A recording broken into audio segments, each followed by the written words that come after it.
Bonjour à tous et bienvenue donc pour ce dernier cours de l'année 2010, mais rassurez-vous, nous continuons donc dès le début 2011.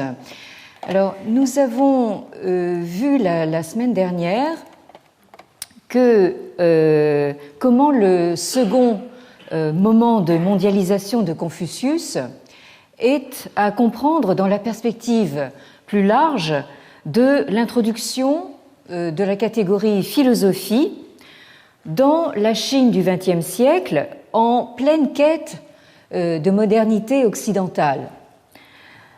À ce titre, nous avons vu que les deux grands intellectuels chinois, associés au nouveau genre des histoires de la philosophie chinoise, à savoir Hu Shi d'une part et Feng Youlan d'autre part, se trouvent avoir été donc tous les deux d'abord formés à l'école de la philosophie américaine, notamment à celle du pragmatisme américain représenté par John Dewey.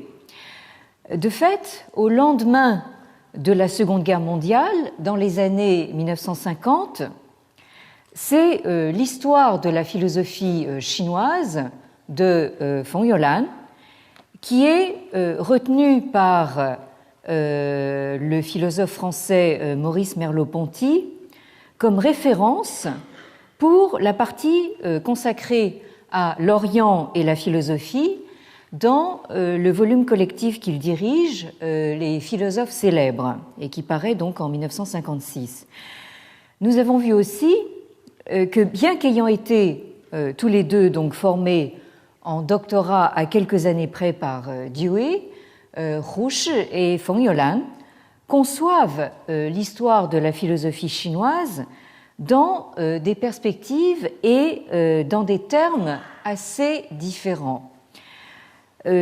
Puisque, tandis que Hu Shi recherche dans la philosophie chinoise ce qu'il appelle le développement d'une méthode logique, donc transcrit phonétiquement en chinois luoji, Feng Youlan, pour sa part, met l'accent sur les qualifications de la philosophie comme systématique, xitong, et réflexive, zijue. Cependant, Hu Shi et Feng Youlan se rejoignent totalement dans la conviction que non seulement il existe une philosophie chinoise, mais que cette philosophie chinoise est appelée à prendre part et à contribuer à la philosophie mondiale à venir, ce qu'ils appellent, dans des termes approchant donc 世界将来的哲学, c'est-à-dire donc cette 哲学, vous reconnaissez donc ce terme donc inventé au Japon qui désigne donc la philosophie au sens occidental du terme. Jianglai, ça veut dire ce qui est à venir, et 世界 étant donc le monde ou ce qui est donc à dimension mondiale.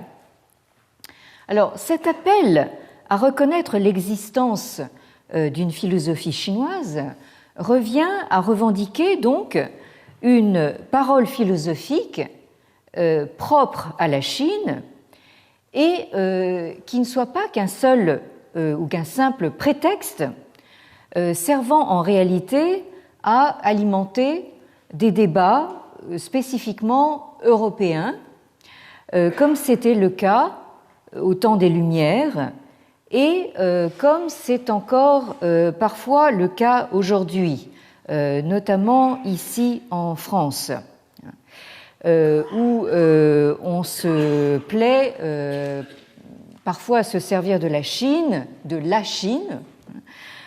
pour penser en creux, en miroir ou en comparaison l'impensé de la pensée occidentale.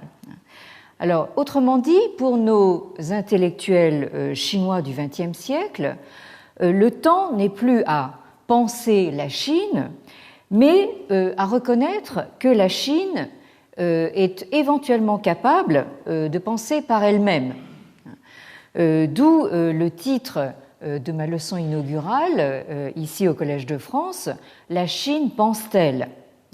Alors, je précise au passage que ce titre ne relève nullement d'une volonté de provocation, comme je l'entends souvent dire, mais il fait tout simplement référence, comme je l'indique clairement en note, au titre d'un ouvrage antérieur dû à un très grand indianiste, Guy Bugeaud, un ouvrage qui est paru en 1994 et qui s'intitulait donc « L'Inde pense-t-elle ?» Donc, vous voyez, les indianistes se faisaient du souci avant nous. Hein. Donc, il s'agit donc de faire admettre que, contrairement aux conceptions hegeliennes ou heideggeriennes, la philosophie ne parle pas seulement grec ou accessoirement allemand, mais que ce qui s'est exprimé en chinois peut aussi relever de la pensée philosophique et que par conséquent, cette pensée philosophique en chinois doit être admise à participer à la grande conversation mondiale. Alors, ce qui importe pour nous ici n'est pas de décider si Hu Shi ou Feng Youlan ont eu tort ou raison de lancer une telle revendication, mais plutôt d'observer comment, de facto, ils ont contribué, ainsi que beaucoup d'autres de leurs congénères du XXe siècle, à inventer une langue philosophique en chinois. Alors, cette langue philosophique chinoise fait, comme on l'a vu, elle fait feu de tout bois, puisqu'elle est faite de néologismes forgés par la modernité japonaise. Elle est faite également de traductions ou de transcriptions phonétiques de termes anglais. On vient de voir donc l'exemple du terme logique, donc qui donne en chinois luoji, ou bien elle est faite aussi de termes puisés dans le vocabulaire des textes classiques de la tradition chinoise. C'est le cas, par exemple, de l'expression zijue. Alors, vous remarquerez au passage que de toutes les langues européennes, seul l'anglais semble entrer en ligne de compte. Les traductions et les transcriptions se font essentiellement à partir de l'anglais. Alors, à part cela, il ne faut pas oublier non plus que la langue dans laquelle écrivent ces intellectuels chinois modernes n'est plus celle des lettrés traditionnels qui, eux, écrivaient dans une langue dite écrite, qu'on appelle donc le Wenyan Wen, qui est en fait une langue écrite assez éloignée de la langue parlée. Donc, d'où la difficulté effectivement de lire donc ces textes écrits dans une langue écrite qui est qui a un style spécifique.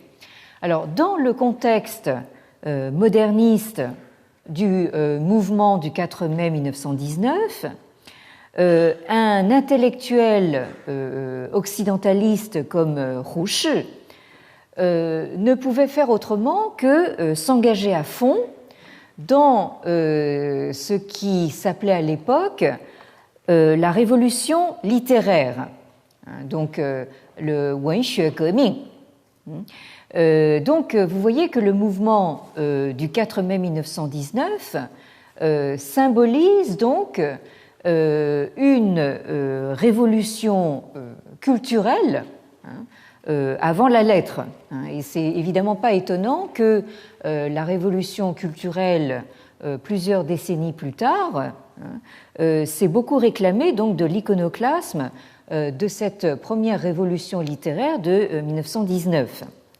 Et donc, Hu Shi a été l'un parmi un certain nombre justement d'intellectuels modernistes et même révolutionnaires, parce que parmi eux figure par exemple quelqu'un comme Chen Duxiu qui a été ensuite l'un des fondateurs du Parti communiste chinois. Donc vous voyez que ce mouvement du 4 mai 1919, c'est un mouvement à la fois littéraire, culturel, mais aussi politique. Donc Hu Shi a beaucoup fait pour militer dans le cadre de cette révolution pour le passage à une langue écrite qui soit bien plus proche du chinois parlé. Cette langue qu'on a appelée donc le Baihua Wen. Alors le Baihua, c'est littéralement donc le parler blanc. Bai, c'est la couleur blanche. Hua, c'est donc la parole orale. Donc il s'agit là d'une langue blanche, c'est-à-dire transparente ou débarrassée donc de toutes les fioritures et abstrusités, donc si j'ose dire, de la langue écrite des lettrés. Donc une langue qui se veut justement beaucoup plus accessible, disons, au commun des mortels, et qui soit lisible de tous. Donc là, nous avons un souci justement de démocratisation de la langue écrite. Alors, nous assistons ici à, on pourrait dire, l'inverse de ce qui s'est produit lors de ce que nous avons appelé le premier moment de mondialisation de Confucius, ce premier moment qui s'est opéré grâce à la médiation des jésuites qui ont pour la première fois traduit la langue des classiques chinois dans une langue européenne, à savoir le latin, donc au XVIIe siècle. Et donc, nous avons maintenant ce second moment de mondialisation, puisque ce sont les intellectuels chinois modernes qui traduisent la langue philosophique européenne en chinois et qui prennent le parti d'affirmer que la tradition intellectuelle autochtone chinoise, donc cette tradition qui les a précédés, est en grande partie à considérer comme de la philosophie au sens occidental du mot. Donc, autant le premier moment de mondialisation avait concerné l'Europe, autant on peut voir là donc le centre de gravité se déplacer pour le second moment vers, on pourrait dire, le monde anglo-saxon, l'Amérique du Nord, autant dire les États-Unis, et donc ce monde anglophone représenté donc par les États-Unis.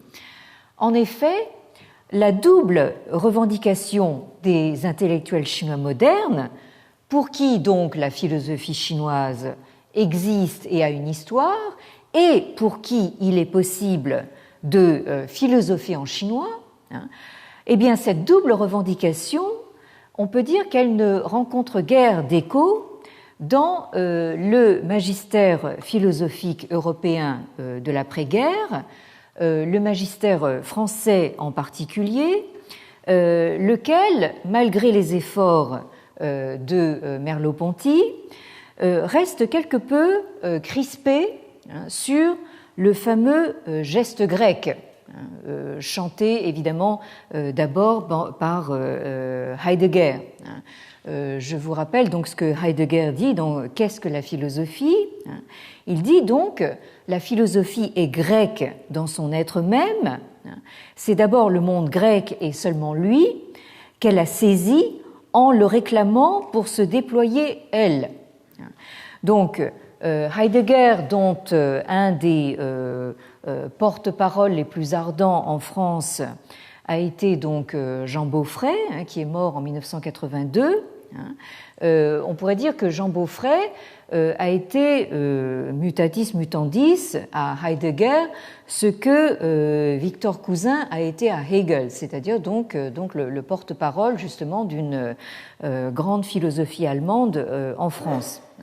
Alors, par contraste avec cette crispation, je pourrais dire, sur l'origine grecque de la philosophie et de l'identité européenne, donc par contraste dans la philosophie universitaire et plus généralement dans l'institution universitaire américaine du monde d'après-guerre, c'est-à-dire des 50-60 dernières années, on a vu se dessiner une volonté de plus en plus affirmée de prendre au sérieux le désir des intellectuels chinois de participer à la philosophie mondiale et d'inviter, donc dans tous les sens du terme, aussi bien intellectuel que matériel, donc d'inviter ces intellectuels chinois à entrer dans les débats en cours dans les milieux académiques américains. Alors ces milieux académiques qui, avec le contrôle tout-puissant des États-Unis sur le monde dit libre après la Seconde Guerre mondiale, ces milieux académiques qui sont eux aussi donc en position dominante dans le monde universitaire. D'où ce que j'ai appelé dans ma leçon inaugurale la véritable autoroute maintenant qui relie donc les deux bords du Pacifique, c'est-à-dire donc la Chine et les États-Unis. Maintenant, il y a un va-et-vient permanent et en temps réel donc des intellectuels, des universitaires et donc en même temps des idées entre le monde universitaire américain et le monde universitaire chinois. Alors donc, nous en arrivons maintenant à ce moment post-Lumière où le destin de Confucius se mondialise à proprement parler. Alors, cette mondialisation de Confucius commence véritablement dans le monde de l'après-guerre, c'est-à-dire un monde qui vient d'être secoué par des conflits étendus pour la première fois à l'échelle proprement planétaire et qui, déboussolé dans ses valeurs, est à la recherche d'un nouvel humanisme. Alors, il est certain que je pense que ce déplacement du centre de gravité de l'Europe vers donc l'Amérique, vers le nouveau continent, on pourrait dire, s'explique aussi par le fait que l'Europe a connu évidemment non seulement les atrocités donc de la guerre, mais aussi bien sûr les aberrations donc des régimes nazis et fascistes donc ou fascisants donc qui ont concerné à peu près toute l'Europe. Donc, on pourrait dire que les États-Unis se présentent un petit peu comme un monde neuf à cet égard. Alors, dans le contexte de cette recherche d'un nouvel humanisme, l'enseignement de Confucius apparaît comme un humanisme nouveau, au sens où il est d'origine non occidentale et non européenne, et donc cet humanisme nouveau se diffuse de plus en plus largement grâce notamment à la multiplication des traductions des entretiens de Confucius, donc le en chinois, dans nombre de langues européennes, mais au premier chef en anglais. En anglais où ce titre est souvent traduit par Analects of Confucius ou The Confucian Analects. Donc Analect, reprenant donc le mot d'origine grecque qui désigne donc en fait des fragments de propos. Alors c'est en effet grâce à des traductions donc des entretiens en anglais que l'on commence à sortir des traductions de missionnaires, dont les premières, on l'a vu l'an passé, donc, ont été faites en latin par les jésuites dès le XVIIe siècle, la plus fameuse étant le Confucius Sinarum Philosophus, paru, je vous le rappelle, en 1687, donc à la fin du XVIIe siècle. Alors, ces traductions de jésuites en latin ont été suivies au XIXe siècle de traductions en langue vernaculaire européenne, principalement donc en anglais, en français et en allemand. Mais ces traductions, comme on va le voir, du XIXe siècle, continuent à être le fait de missionnaires catholiques ou protestants présents en Chine et le plus souvent assistés dans leur travail de traduction par des lettrés chinois formés jusqu'à l'abolition des examens en 1905, donc jusqu'au début du XXe siècle. Donc ces lettrés chinois qui sont rompus à la technique de l'exégèse canonique, ce qu'on appelle donc en chinois le Jingxue, c'est-à-dire donc le xue, c'est-à-dire les études sur les Jing, c'est-à-dire les textes canoniques, et notamment des textes canoniques de la tradition confucéenne. Alors, ces lettrés du XIXe siècle et même du tout début du XXe siècle sont encore formés à la droite ligne de l'orthodoxie confucéenne et aux méthodes philologiques de l'érudition chinoise traditionnelle, avec une nette prééminence de l'interprétation de Zhu Xi, donc on pourrait dire le Thomas d'Aquin chinois, donc qui a vécu au XIIe siècle, entre 1130 et 1200. Alors, ça n'est évidemment pas mon objectif de faire donc un passage en revue exhaustif de toutes les traductions existantes en langue européenne, donc des entretiens de Confucius, parce que il y en a à peu près une cinquantaine. Mais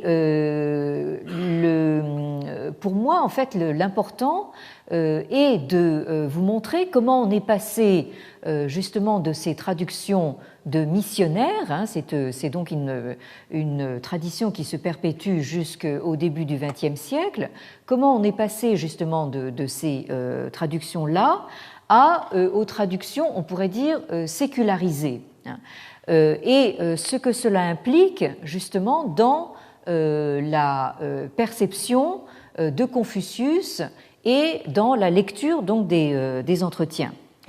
Alors, parmi les traductions de missionnaires du XIXe et du début du XXe siècle, je vais vous parler donc des plus connus, dont les traductions sont au demeurant encore rééditées et utilisées aujourd'hui. Alors, pour l'anglais, alors un grand nom domine. Il s'agit donc de James Legge, qui a donc vécu au XIXe siècle, 1815-1897. James Legge, qui est un missionnaire écossais de la branche des Congregationalists. Ne me demandez pas exactement ce que c'est, je ne sais pas trop, mais enfin disons que c'est un missionnaire qui est parti en Chine en 1839 et avec l'aide d'un lettré chinois du nom de Wang Tao, qui lui donc a vécu de 1828 et qui est mort donc la même année que donc Legge en 1897. Donc James Legge fait une traduction des entretiens qu'il intitule The Confucian Analects et dont la première édition paraît dès 1861. dans une série qui s'intitule donc The Confucian Classics, hein, et qui sera ensuite maintes fois rééditée. Alors, je voulais vous montrer donc quelques photos ici. Donc là, vous avez James Legge en compagnie justement de ses assistants chinois. Donc là, je ne sais pas exactement comment ils ont travaillé, hein, mais vous voyez que les assistants chinois, qui, je vous le fais observer au passage, portent encore la natte mandchoue. Hein. Donc là, nous sommes en plein XIXe siècle, nous sommes encore sous la dynastie impériale des Qing, c'est-à-dire la dynastie mandchoue, avec donc le port obligatoire de la natte. Alors ces assistants chinois, vous les voyez donc tenir donc les textes originaux en chinois avec les commentaires, hein. Et donc, je suppose qu'il y en a un, donc Wang Tao, qui lui connaît un petit peu d'anglais et qui donc donne une première traduction approximative, et Legge donc remet cette traduction en bon anglais, hein, dans un deuxième temps. Hein. Alors, dans la photo suivante, vous avez donc le dit Wang Tao, que James Legge rencontre donc à la mission protestante de Hong Kong, hein, et au moment où Legge retourne donc en Écosse, dans son pays natal, il décide de faire venir son assistant chinois, donc Wang Tao, jusqu'en Écosse en 1867, pour justement continuer le travail donc de traduction des classiques chinois. Hein. Et alors donc Legge se trouve alors donc dans une petite bourgade d'Écosse, hein, qui s'appelle Dollar, hein, comme un dollar américain. Hein.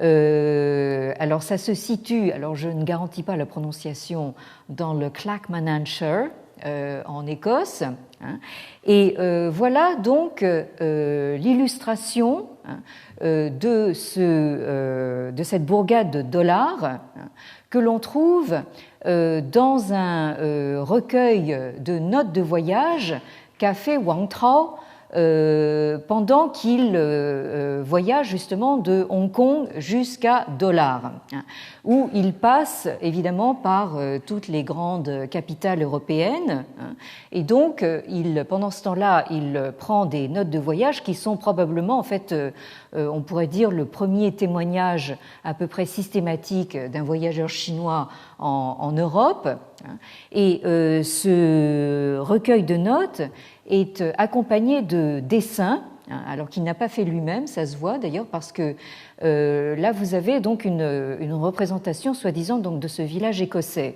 Hein. Alors vous reconnaissez donc ici le titre qui est à peu près lisible, hein, Tula Yaoshan, hein, c'est-à-dire donc une promenade dans les montagnes de Tula, c'est-à-dire de Dollar, donc en transcription chinoise. Hein. Donc là, vous voyez comment les effets de montagne écossaise sont rendus, donc on pourrait dire interprétés picturalement, donc par ce peintre chinois. Alors, juste parce que nous sommes à la veille de Noël, on peut s'amuser un petit peu. Donc là, rassurez-vous, j'ai juste quelques images à vous montrer. Alors là, ce serait une représentation d'Édimbourg.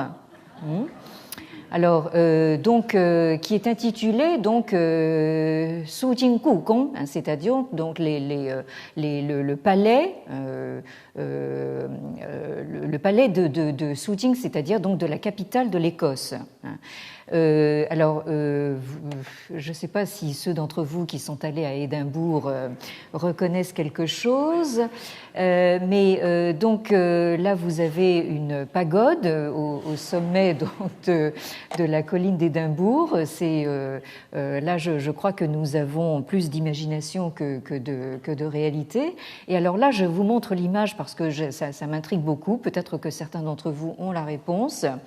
Vous avez ici donc non, enfin là bon, ça c'est j'espère que vous reconnaissez tous Paris.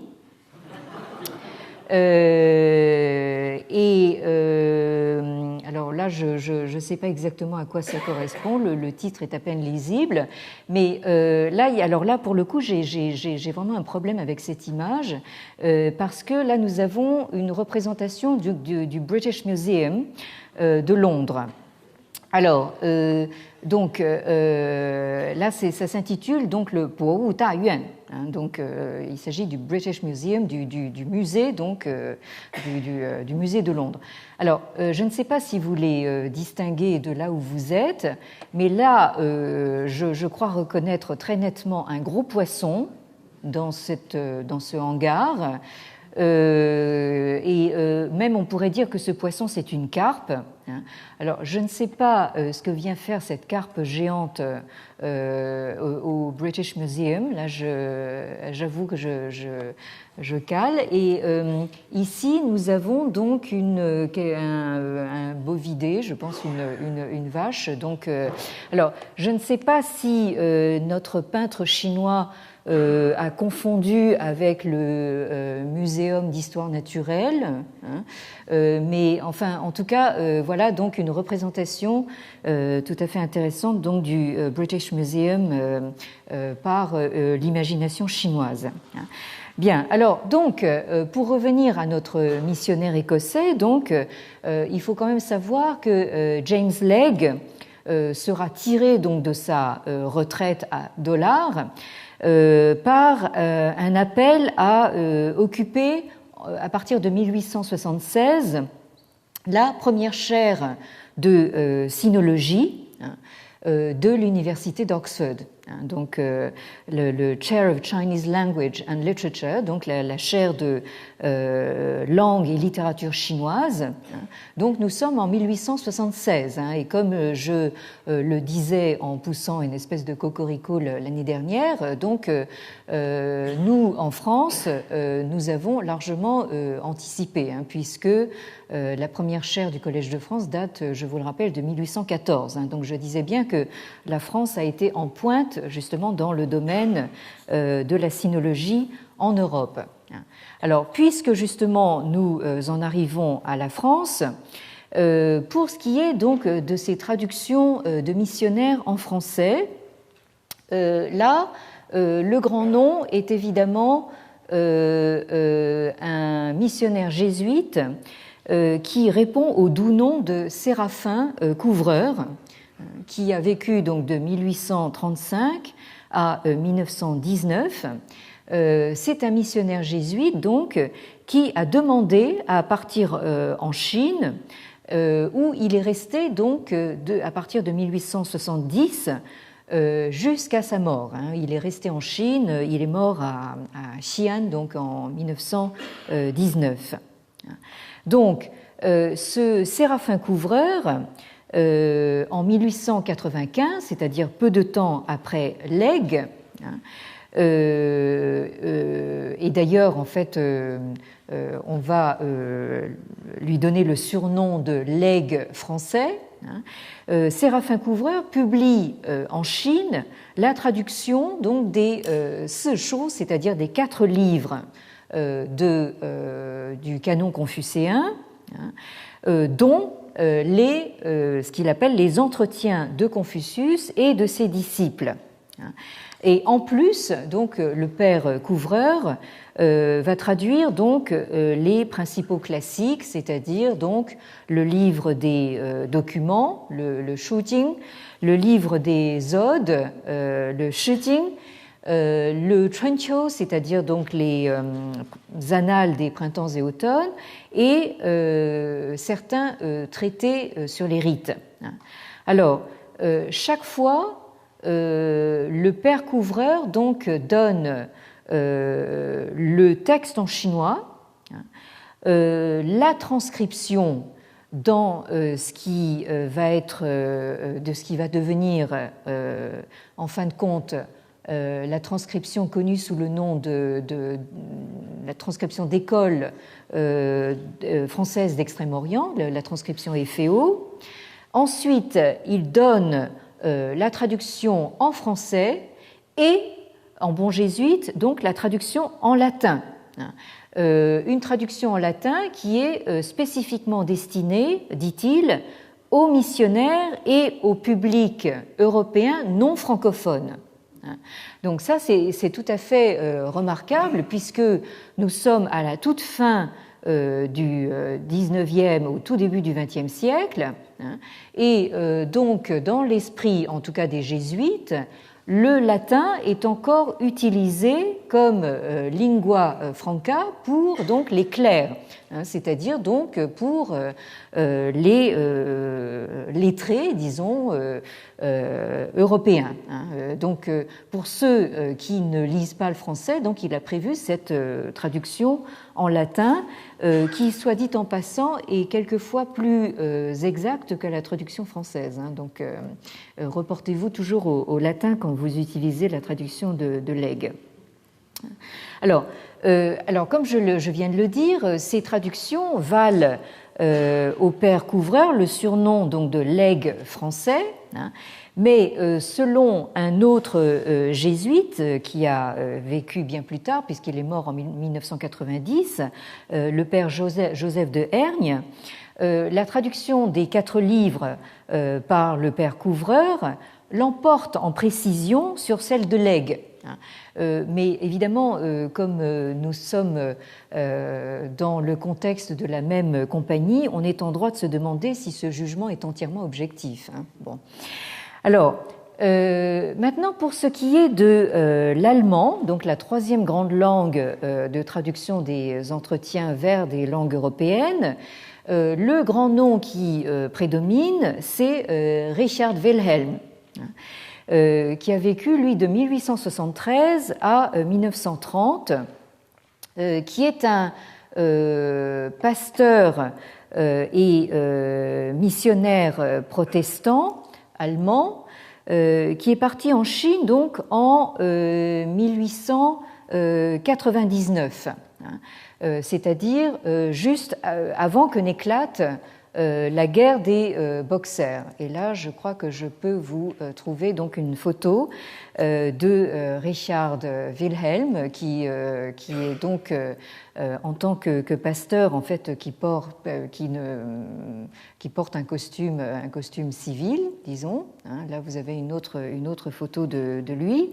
Alors, de même que James Legge a travaillé donc avec un lettré chinois, Wang Tao, Wilhelm, lui aussi, a son lettré chinois de service, si j'ose dire, du nom de que vous avez ici, donc Lao Naixuan, et qui l'a donc assisté pour traduire les entretiens de Confucius en allemand, parus sous le nom de Confucius, ou Konfuz, donc il reprend la transcription chinoise, Gespräche, c'est-à-dire donc les propos de Confucius, une traduction qui est parue dès 1910.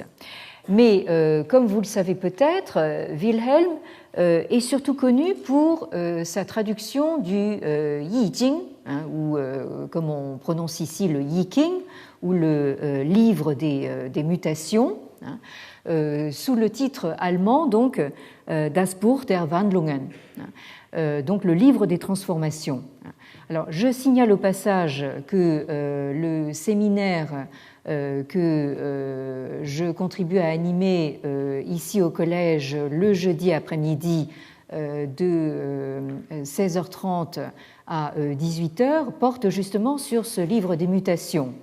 Alors, je sais que c'est un livre qui suscite beaucoup la curiosité, mais je préfère, autant je peux vous dire que ce séminaire est ouvert à tous, mais je préfère vous prévenir que nous lisons des textes en chinois ancien. Donc, avis à ceux d'entre vous qui n'arriveraient pas à suivre. Bon, alors donc cette traduction donc du Yiking en allemand est parue en 1923. Et elle a connu évidemment un succès mondial puisqu'elle a été retraduite de l'allemand en anglais et puis de l'anglais en français. Donc celle que nous avons actuellement, donc, je crois d'un certain monsieur Perrault, est en réalité une traduction de l'anglais et non pas de l'original chinois. Alors, toujours est-il que cette traduction de Wilhelm fait encore autorité parmi donc les, là aussi, innombrables traductions de ce texte en langue européenne.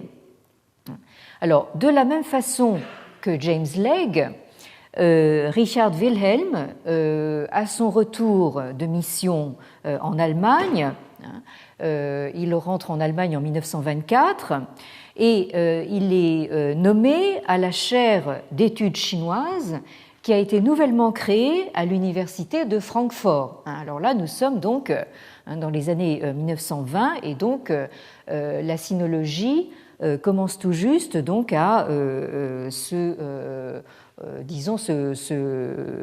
populariser en Allemagne. Et il est tout à fait intéressant de noter au passage que le travail de Wilhelm exerce une certaine influence sur son ami Carl Gustav Jung, qui est évidemment connu pour justement ses travaux donc en psychologie. Alors, là, donc voilà un petit peu si vous voulez, un tour d'horizon de ces traductions de missionnaires. Alors, la première traduction des entretiens qui rompt de manière significative avec cette tradition des missionnaires est probablement donc la traduction en anglais de Arthur David Waley, qui a vécu donc de 1889 à 1966. Une traduction donc qui est parue sous le titre The Analects of Confucius en 1938. Alors, vous avez ici donc là aussi une photo donc de Arthur Waley. Donc là, je vous montre les photos pas simplement à titre anecdotique, et c'est même pas du tout à titre anecdotique parce que en fait, comme nous l'avions observé la dernière fois, les détails vestimentaires ont leur importance. Alors là, vous voyez que Arthur Waley n'a absolument pas donc le profil d'un missionnaire, à tel point qu'il n'a même jamais mis les pieds en Extrême-Orient. Ce qui ne l'a pas empêché donc de faire une très grande carrière universitaire donc d'orientaliste à la SOAS, c'est-à-dire la School of Oriental and African Studies, l'école d'études School of Oriental, oui, d'études orientales et africaines donc de Londres, et ce qui ne l'a pas empêché non plus de faire de nombreuses et d'excellentes traductions du chinois et du japonais. Alors, selon sa propre introduction à sa traduction des Confucian Analects, des Analects of Confucius, donc, sa visée est de faire des entretiens un texte à valeur actuelle. Donc là, Arthur Waley donc, commence déjà à se situer justement dans cette perspective d'actualisation et donc de mondialisation de Confucius. Et pour ce faire, il se propose de remonter en deçà de l'exégèse chinoise donc de Zhu Xi dont j'ai parlé tout à l'heure, sur les entretiens, pour retrouver, comme il le dit, what it meant to those who compiled it, c'est-à-dire de retrouver ce que le texte signifiait pour ceux qui l'ont compilé. Autrement dit, là, il y a un souci de revenir à la source du texte pour en retrouver justement toute la puissance originelle et donc la valeur pour le monde d'aujourd'hui. Alors, il faut noter que la même année, c'est-à-dire en 1938, paraît à New York un ouvrage qui s'intitule The Wisdom of Confucius, c'est-à-dire la sagesse de Confucius, par Lin Yutang, qui a vécu, donc Lin Yutang, dont vous avez le nom ici, qui a vécu donc de 1895 à 1976, et qui est donc, comme vous pouvez le voir sur la photo, un lettré chinois parfaitement occidentalisé, puisqu'il est, né en Chine d'un père pasteur. Donc là, vous voyez la connexion là aussi, protestante, mais qui a été formé à Harvard et dans diverses universités européennes, notamment l'université de Leipzig. Autrement dit, c'est quelqu'un donc qui à la fois est d'origine chinoise et qui est parfaitement donc occidentalisé, et comme vous le voyez, qui joue aussi un petit peu justement sur de manière vestimentaire, tantôt sur le costume 3 pièces à l'occidentale et de temps en temps qui se fait photographier donc dans la tenue du lettré chinois traditionnel, donc avec le col mandchou. Alors, ce Lin Yutang donc jouit dans les années 30 et 40 d'une très grande audience dans le monde anglo-saxon, américain notamment, puisque par exemple il est proche de la femme écrivain américaine donc Pearl Buck, que vous connaissez sans doute.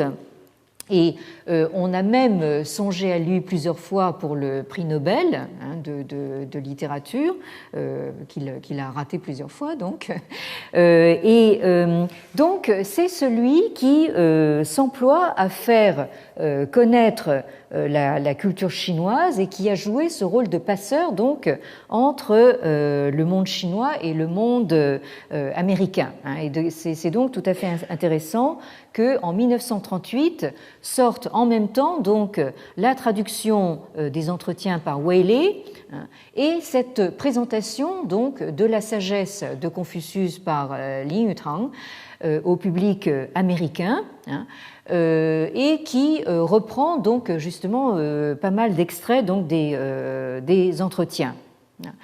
Alors, c'est également donc le contemporain de Arthur Waley, le poète américain Ezra Pound, qui a vécu donc de 1885 à 1972, qui a vraisemblablement aidé justement à la publication des premières traductions de Waley, parce que vous connaissez peut-être justement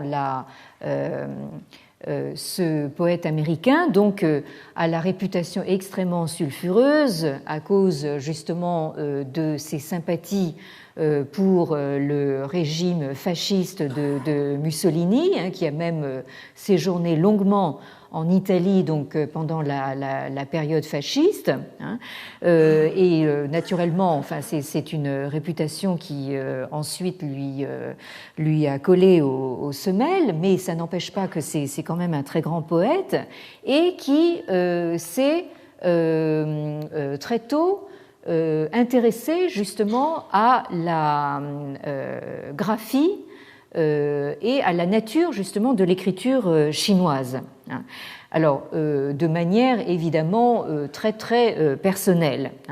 Alors, c'est dans cette perspective qu'il s'est intéressé aux travaux du sinologue britannique Whaley et qui l'a donc aidé à publier justement ses premières traductions. Et c'est sans doute justement en s'inspirant des travaux de Whaley que Ezra Pound a publié plus tard donc sa propre traduction des classiques confucéens, alors qu'il a traduit de manière extrêmement idiosyncrasique, comme on dirait en anglais. Alors, le Ezra Pound, vous le voyez ici très jeune, donc en 1913. Et là, beaucoup plus tard, donc en fin de vie. Alors, ces traductions donc des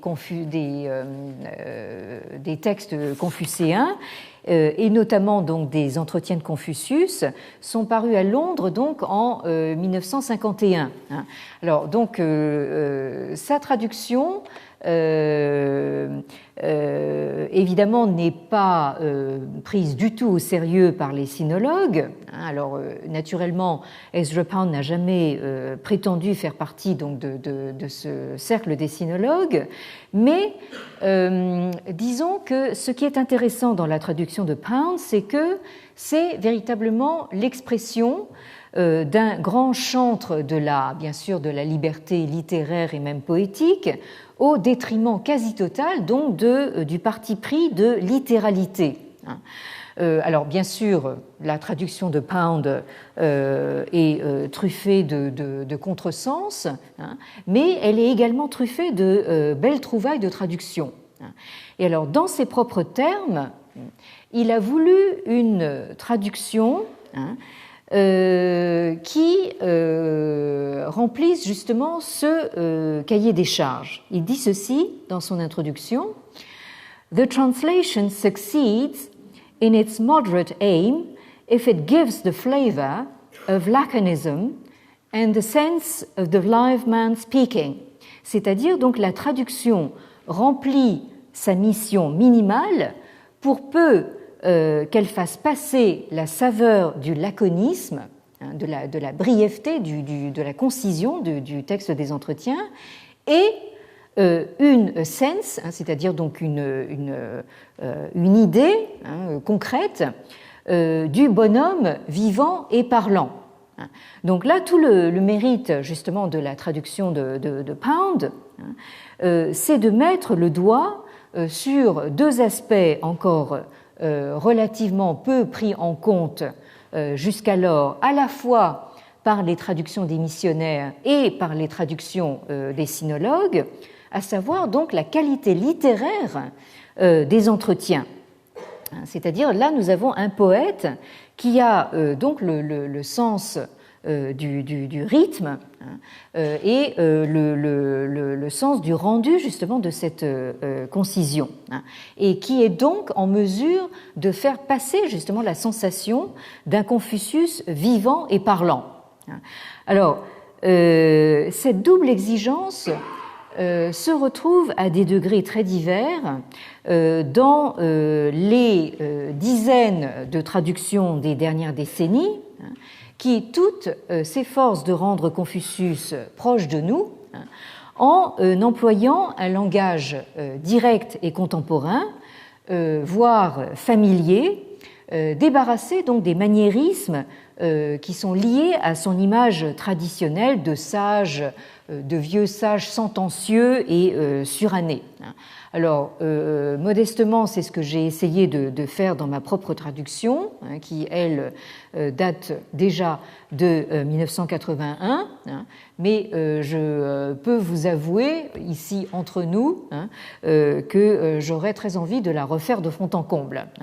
Alors, donc, pour terminer sur une note chinoise sur cette année, donc, nous allons faire un petit exercice, nous allons prendre la toute première phrase des entretiens et voir comment elle est traduite par différents traducteurs en anglais que nous avons évoqués ce matin.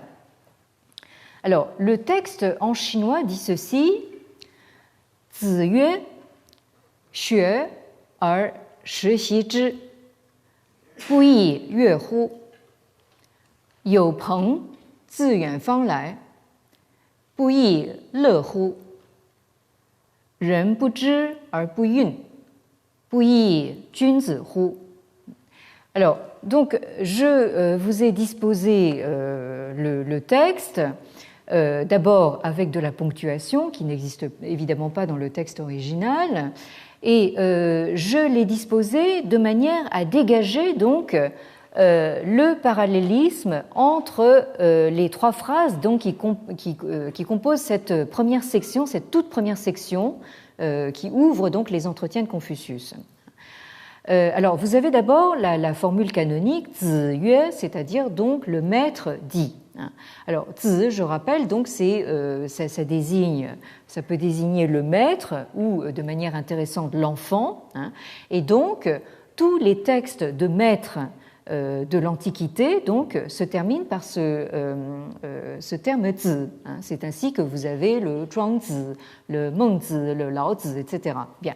Alors, le maître dit. Et ensuite, vous avez donc ces propos qui sont rapportés prétendument au discours direct. Alors, cette première section est composée de ces trois phrases qui sont manifestement mises en parallèle, puisque vous reconnaissez donc ici les mêmes éléments, cette formule pui qui se termine par hu, pui, hu, pui, hu. Alors, la première phrase, je la traduis très, très littéralement, donc, xue, vous retrouvez toujours ce mot clé dans le vocabulaire confucéen, donc l'étude ou étudier, apprendre.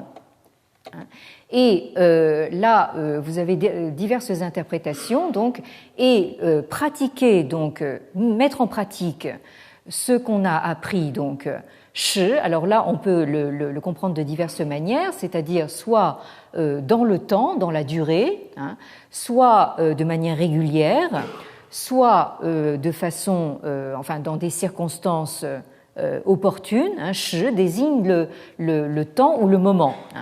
Bon, comprenez-le comme vous voulez. Vous allez voir que les traductions sont assez divergentes. Donc, pui yue hu, est-ce que ça n'est pas une joie? Alors pour ceux d'entre vous qui connaissent un peu de chinois, vous allez me dire « mais madame, ce que je lis là, c'est shuo ». Bon, alors en fait, il s'agit ici donc d'un caractère emprunté mis pour un autre qui signifie donc yue, enfin qui se prononce yue et qui dit donc qui veut dire une joie ou un plaisir. Bon, deuxième, alors vous avez donc cette première phrase interronégative. Deuxième phrase, you peng zi yuan fang lai, donc avoir un peng, pengyou, c'est-à-dire un ami qui vient de loin. N'est-ce pas une joie? Le, c'est encore plus fort que le yue ici. Donc cette phrase, alors évidemment, c'est la phrase qu'il convient de sortir quand vous avez un hôte qui justement vient de loin, un ami qui vient de loin, et c'est évidemment une phrase qu'on a mise en avant au moment des Jeux Olympiques de Pékin. Bon, donc c'était un peu la phrase slogan des Jeux Olympiques. Troisième phrase, 人不知而不愠, c'est-à-dire donc littéralement le fait que les hommes ou que les autres, parce que jeune peut avoir les deux sens, le fait que les hommes ou que les autres ne vous connaissent pas ou ne vous reconnaissent pas sans en concevoir de l'amertume, de l'aigreur ou de l'ombrage, est-ce que ça n'est pas le fait du junzi? Nous aurons l'occasion de revenir sur ce terme, mais junzi, c'est littéralement donc l'enfant ou le fils du jun, c'est-à-dire du prince. Autrement dit, donc, un fils de prince ou un noble, un homme de rang élevé. Et vous allez voir que les traductions, là aussi, diffèrent. Alors, je vous lis la traduction de James Legge, traduction donc de missionnaire protestant écossais. Alors, the master said, "Is it not pleasant to learn with a constant perseverance and application? Is it not delightful to have friends coming from distant quarters? Is he not a man of complete virtue?" A man of complete virtue, c'est comme ça qu'il traduit Junzi, donc. "Who feels no discomposure, though men may take no note of him." Donc là, vous reconnaissez donc le vocabulaire assez moralisant donc du missionnaire. Donc il s'agit de persévérance et d'application. Il s'agit d'être un homme de vertu accomplie. Et là, vous reconnaissez le gentleman anglais, l'homme de vertu accomplie, ne connaît pas le discomposure. Pour un gentleman anglais, le composure, c'est-à-dire le self-control, le contrôle de soi, c'est absolument primordial. Je prends ensuite la traduction de Arthur Waley. Alors là, donc, nous avons cette traduction qui n'est plus celle d'un missionnaire, mais d'un sinologue britannique. The master said, "To learn and at due times to repeat what one has learned, is that not after all a pleasure? That friends should come to one from afar, is this not after all delightful? To remain unsoured, even though one's merits are unrecognized by others, is that not after all what is expected of a gentleman?" Bien. Alors, donc, là, vous voyez le after all, c'est comme ça que Waley comprend le Puyi, la formule Puyi-Ru, et vous avez cette terminaison, donc, justement, sur le gentleman. C'est comme ça qu'il comprend, donc, le Junzi. Et enfin, donc, la traduction de Ezra Pound. He said, donc, he, c'est lui, l'autre là, enfin donc lui se passe du maître. Donc, he said, "Study with the seasons winging past. Is not this pleasant? To have friends coming in from far quarters, not a delight.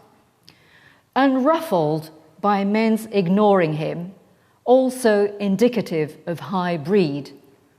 Alors là, vous voyez comment nous passons donc de traductions qui deviennent de plus en plus concises.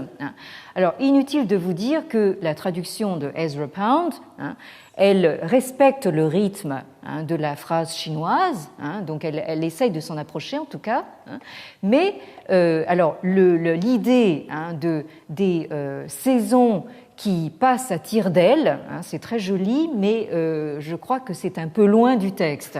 Bon, ce que je note aussi, c'est le Junzi traduit par que c'est le signe de quelqu'un de high breed, c'est-à-dire de haute naissance et je pourrais dire presque de race supérieure.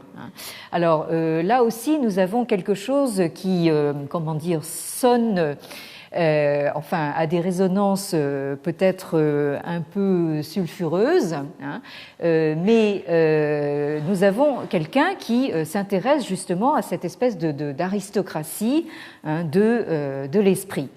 Et c'est donc sur justement ces bonnes paroles que nous allons nous quitter, non sans nous souhaiter donc de bonnes fêtes de fin d'année pour vous tous, et rendez-vous donc le jeudi 6 janvier, même endroit, même heure, et si possible sans la neige.